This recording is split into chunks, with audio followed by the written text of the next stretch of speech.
Hi everyone, thank you so much for joining us today for your KXAN Live News Notes. I'm Chelsea Moreno. And I'm Will DuPree. You know the drill. Give us 5 minutes and we'll cover all the headlines you need to know about today. First up today, the Austin Independent School District received nearly 800 medical waivers.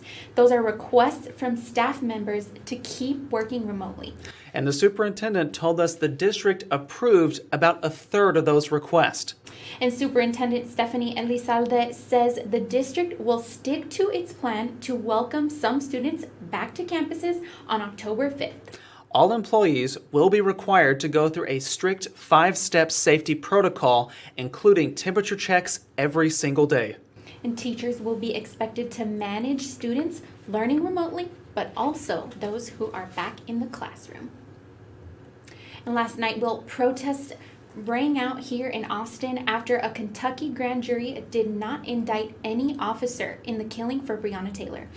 Some who were there at those protests last night did tell us they wanted to stand in solidarity with Louisville. Police made 11 arrests during those protests right here in Austin. And police say the charges for those people included obstructing a highway. Now, police in Louisville itself say that 2 officers are expected to recover after someone shot them during protests in that city last night. Now, that suspect is in custody, police say. But the city is now in a state of emergency after the announcement of charges for only 1 police officer in the shooting that killed Taylor. Those charges are for firing shots into a neighboring apartment, not for killing Taylor. The grand jury found the other 2 officers were justified in their deadly use of force. Now, Austin public health leaders this fall and winter are concerned about a so-called twindemic happening between the flu and the coronavirus. Yeah, I had not heard that term until yesterday.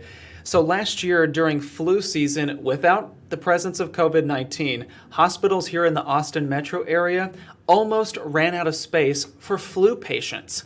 And that's why Austin leaders are urging people to get your flu shot. This is why it's critically important for us to manage the thing that we can manage very well, because we have a vaccine, and that's flu. Dr. Mark Escott, who you heard there, says he would like the statewide mask mandate to stay in place until a viable COVID-19 vaccine is available. And also a part of the state's response to the coronavirus, we're seeing today nursing homes are allowed to loosen restrictions on visitation rules, meaning some families could potentially start to see their loved ones. Yeah, many of the facilities have not allowed visitors since March. Of course, those families reached out to KXAN investigators, and they say they haven't been allowed inside just yet because those facilities are still awaiting guidance from the state. And more of that guidance could come out as early as today. Now, this weekend here in Austin, public pools are going to start to reopen, so giving families a chance to potentially get out there in a safe manner, right, Will? That is true. That includes Barton Springs and Deep Eddy pools. We know a lot of people want to go out and check those at some point, but you will want to note their operating hours are just a little different. Yep, that's right, Will. Austin Public Health and the city's aquatic division say the openings are safe to move forward. Of course, some of those being early morning or afternoon only. Reservations are not required this time, and you can find out much more information over on our website. That's KXAN.com.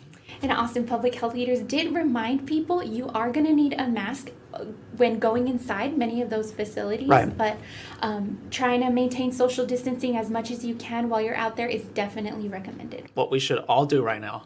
Absolutely, Will. Well, thank you all so much for joining us today. I'm Chelsea Moreno.